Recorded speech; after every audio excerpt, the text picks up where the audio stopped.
making sure that NATO is funded by the 28, at that time they had 28 countries, including us, because many of the countries weren't paid, and they ended up being paid, you would say, and the Secretary General was very nice about it, as far as I was concerned. Other presidents went in, they made a speech, and they left, and that kept going on. And you know, in the meantime, they had no money, and the United States was paying far more than its fair share. You could say that they were paying.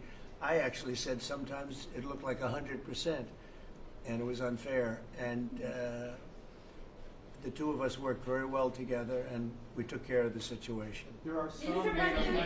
President. Yeah, please go ahead. Norwegian statistics are showing that the U.S. actually has a trade surplus with Norway. Are you going to be looking into that and see which of the countries are actually in a trade surplus? Yeah, well, with the United States, almost everybody has a surplus. But not It's really an amazing, numbers. it's an amazing phenomenon. Now, there's a surplus of $2 billion, I think you have with it. I congratulate you. That's very good. We got to get a little bit of that for ourselves, maybe. But they do have a surplus. Norway has a surplus. Mr. President, in the current tariff situation, analysts have pointed out that the U.S. actually need allies. Do you consider Norway as a possible ally in the situation? I think Norway's always been an ally. They've been somebody we've been very close to, very friendly with. Maybe more so now with me than other people, but I think Norway's always been a great ally, yeah. Norway's been a friend. That's a very strange question, actually, because the U.S. is our lead ally, and we build on a relationship which we will talk about now, Mr. President. But it's of high relevance, and I'm very happy that we have Secretary of State and Secretary of Defense. Right. So this is a very strong tie. But it was a question about ally in the tariff situation specifically. Tariff situation?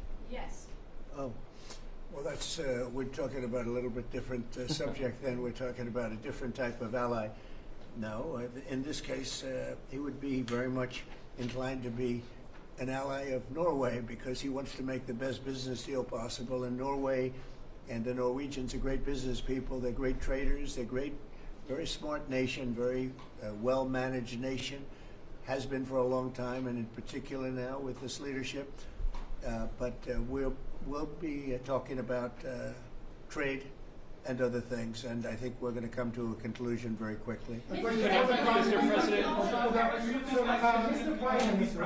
Mr. Prime Minister, I was wondering whether you think that Donald Trump, for his effort in Ukraine and otherwise, deserves to be nominated for a Nobel Peace Prize.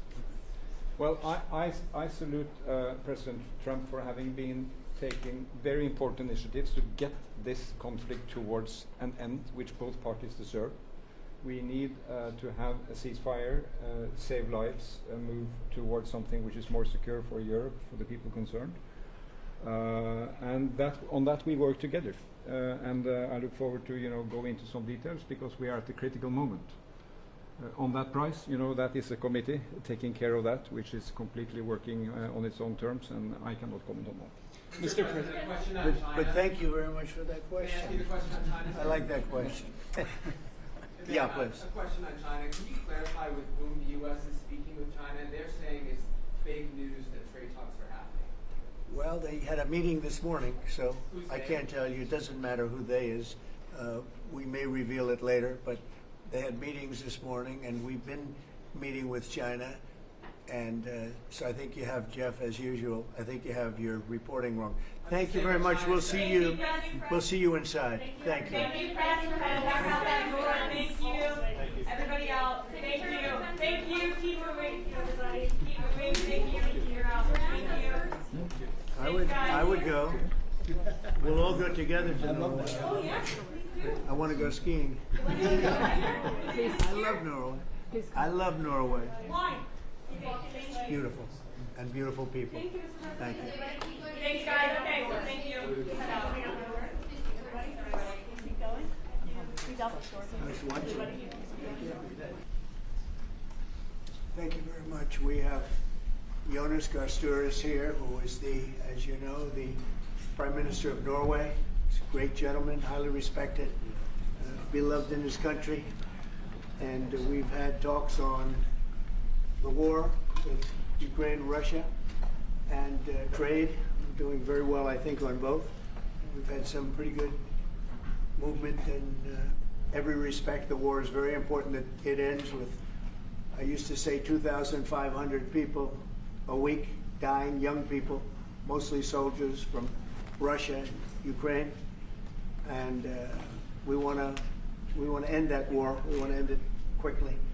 And I think we've made a lot of progress. And we'll see what happens. This next few days is going to be very important. Meetings are taking place right now. Additionally, we talked about trade, and we will definitely, we get along very well on trade. We'll do something, but I think the Prime Minister knows that over the years, the United States has been very good to a lot of people, and it's time for us to benefit also. So we're going to have a good relationship on trade, and we discussed other things also. But Mr. Prime Minister, it's an honor to have you at the White House. Thank you very much. Well, thank you, Mr. President. This year is 200 years since the first immigration from Norway to the U.S. We come here early in your term. Appreciate that you take time. We have highlighted that very close cooperation. We are allies. We look after security in the north, in the Arctic. A lot of confidence between our services. We have discussed in detail the war in Ukraine. I have saluted the President for his initiative to make progress towards something that can be a ceasefire and an end to this terrible conflict. It is a complex picture, but it needs political will and push, and we have exchanged ideas on that. And then I think the President and his team have been open to hear our perspectives. And on trade, we have also emphasized that we can benefit, both of us, by trading. We can be complementary, and we can find good solutions. But first of all, I appreciate, Mr. President, the spirit and the tone of this conversation, which has been confirmation of a very strong partnership. Thank you very much. Appreciate it. Any Mr. questions? President, can I ask you Yes. first, Mr. President, have you spoken about the tariffs that you want to impose on Norway?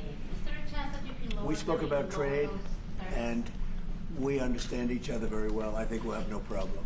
You think that you will get an agreement? I think with we'll have Norway? no problem whatsoever with Norway. Mr. Mr. President, did you discuss a President, possible visit to Norway? Did you discuss a possible visit for President Trump to We Norway? didn't, but I love it. I mean, I've been there, and it is a beautiful place. They have. But I told the President that, you know, he is receiving us early in the term. He's welcome to visit Norway. We would like to have him, and it will be another way of emphasizing this strong friendship. Mr. President, Norway has been a staunch supporter of Ukraine Yes. since the Russian invasion in 2022. Has something been discussed here today that may have altered your views on things?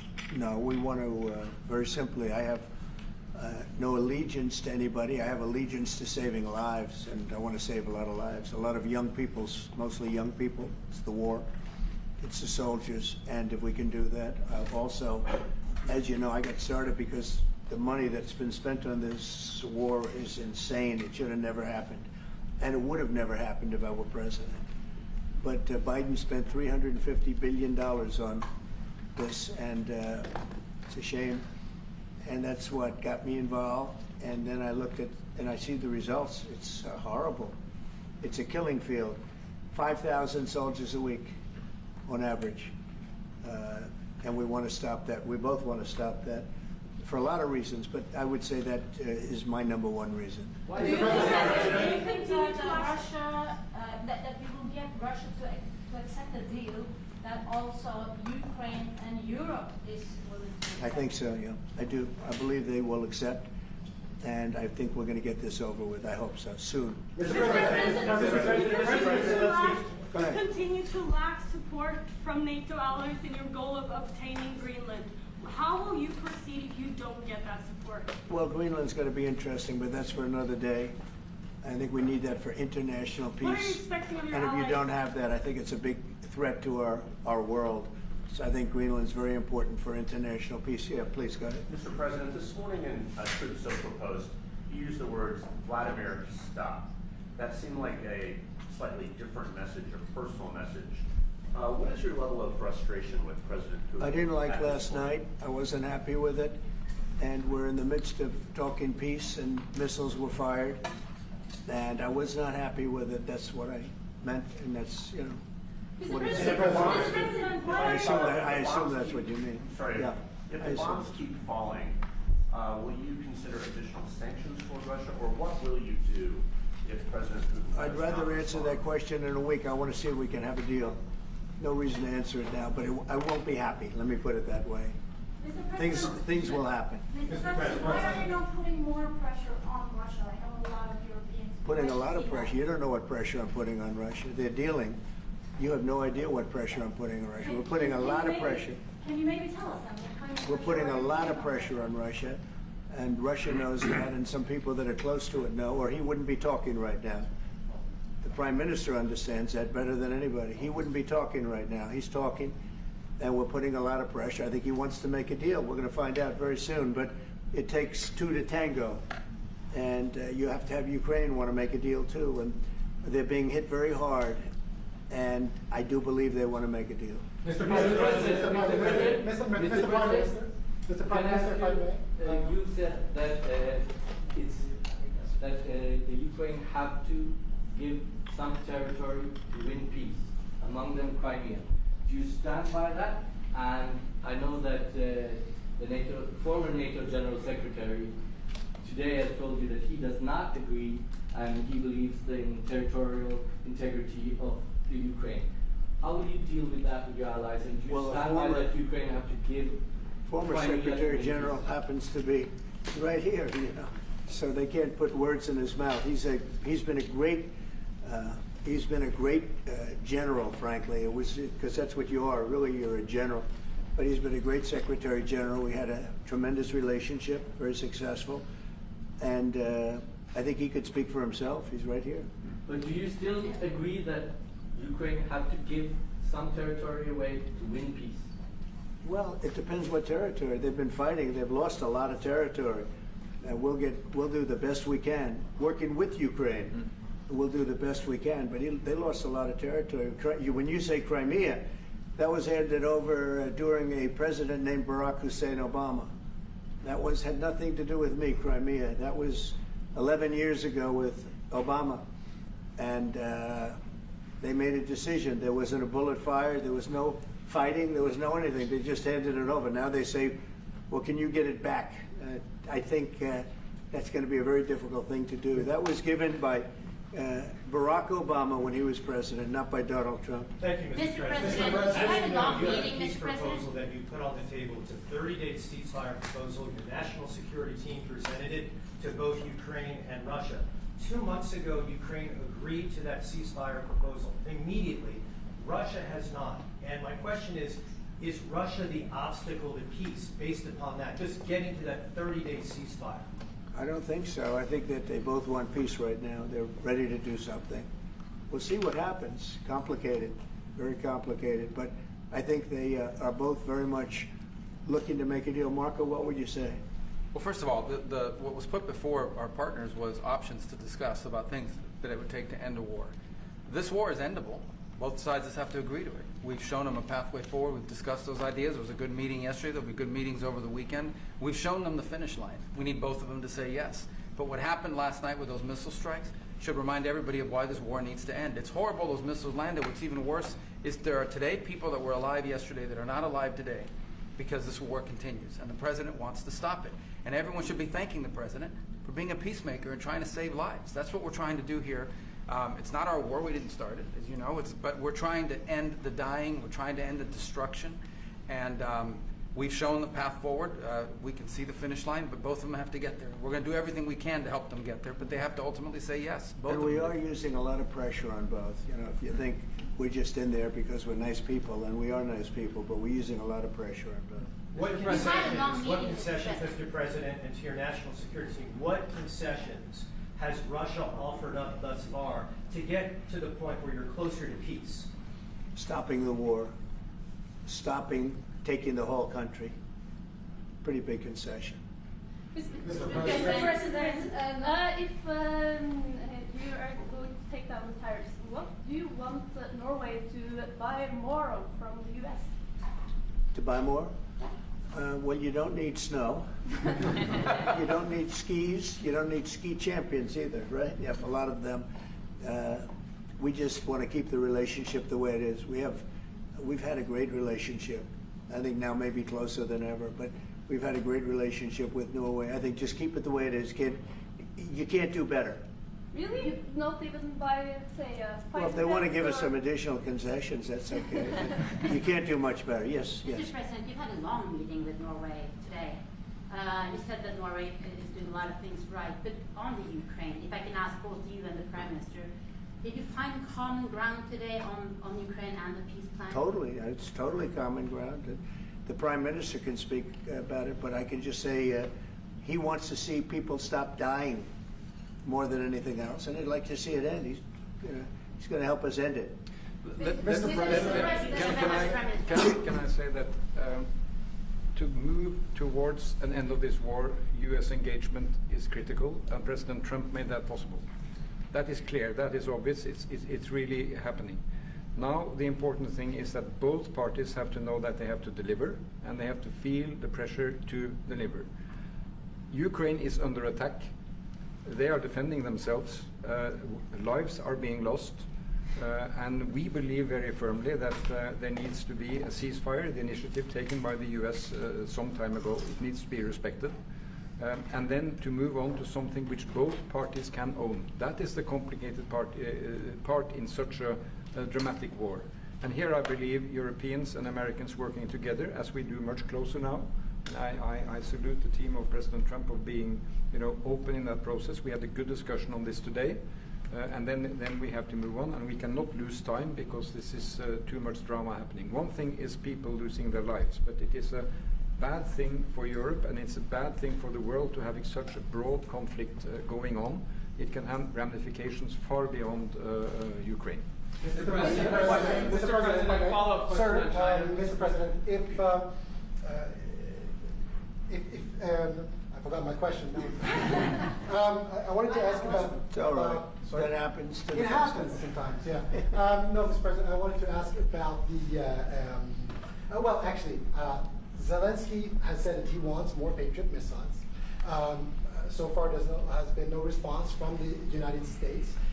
If you and the United States decides to pull out of negotiating for peace, trying to broker peace, does that also mean a no on Patriot missiles, a no on sharing intelligence with Ukraine?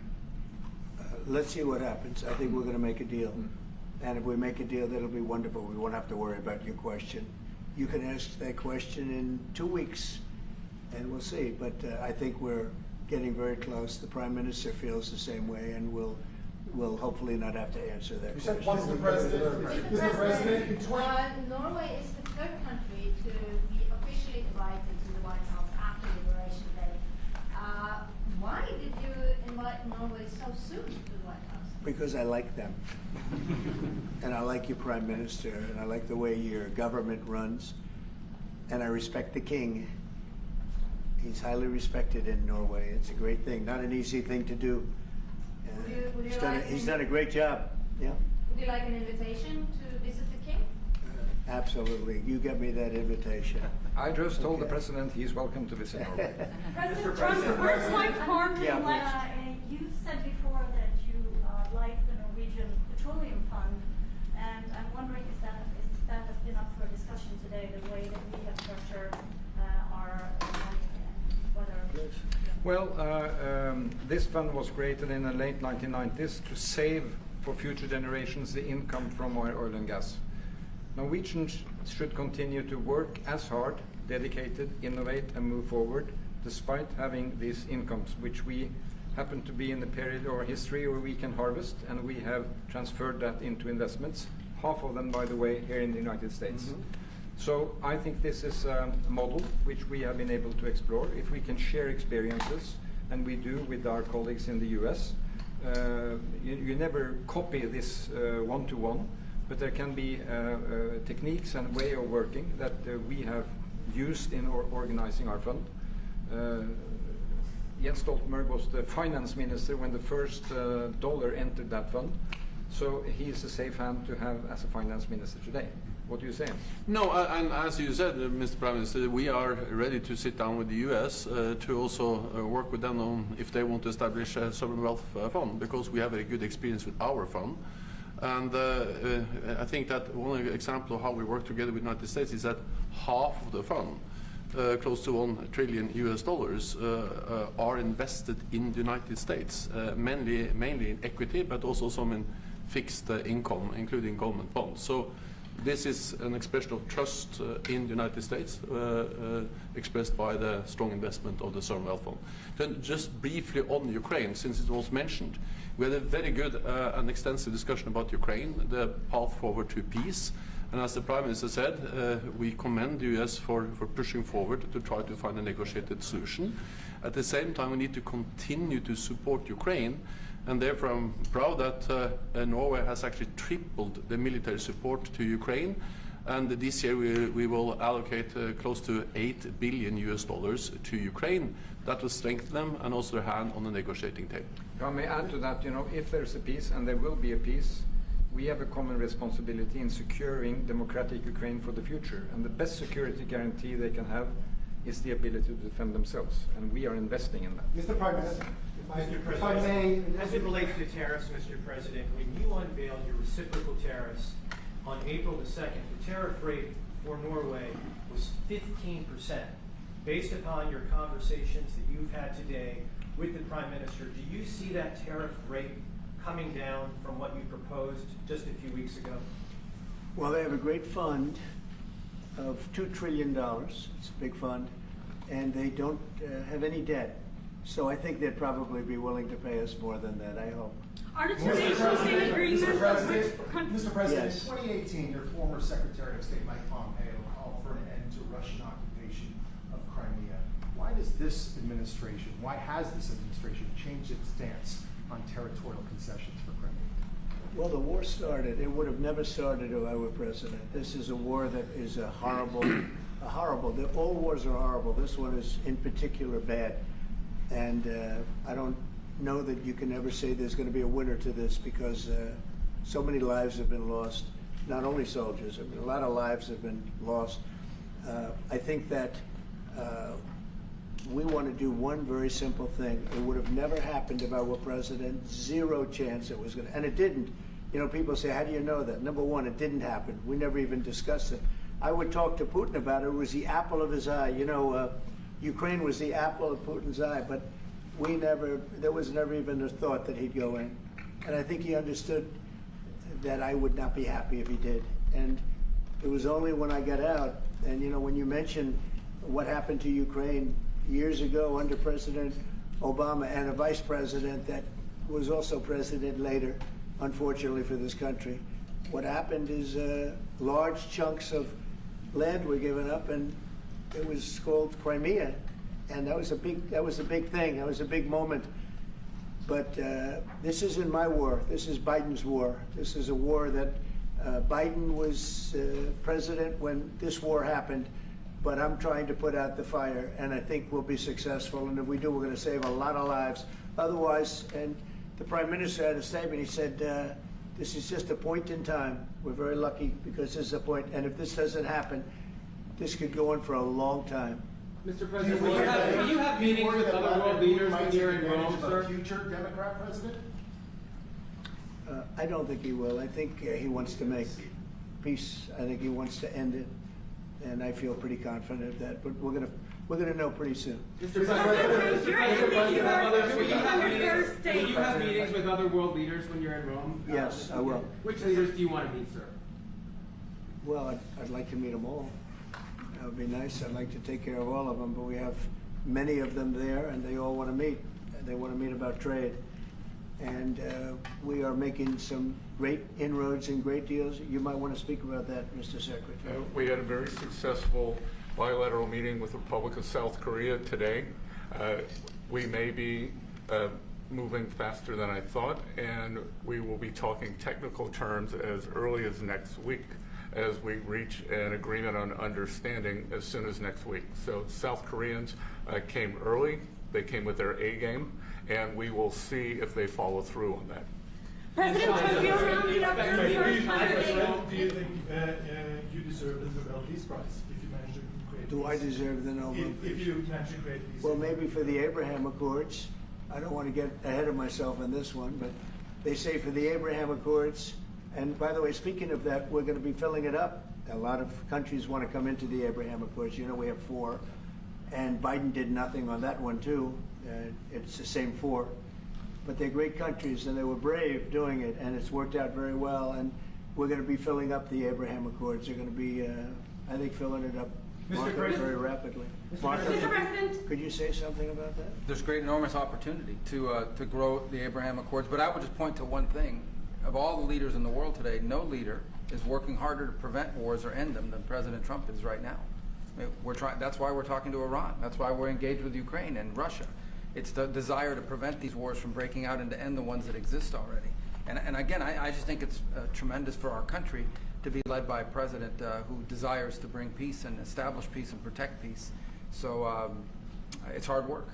Mr. President, You know, Marco just mentioned something that maybe we should talk about for just a second, if we could, Mr. Prime Minister. And you're involved in it too, because you've been involved in the world and peace. But I think we're doing very well with respect to Iran, and we're having very serious meetings.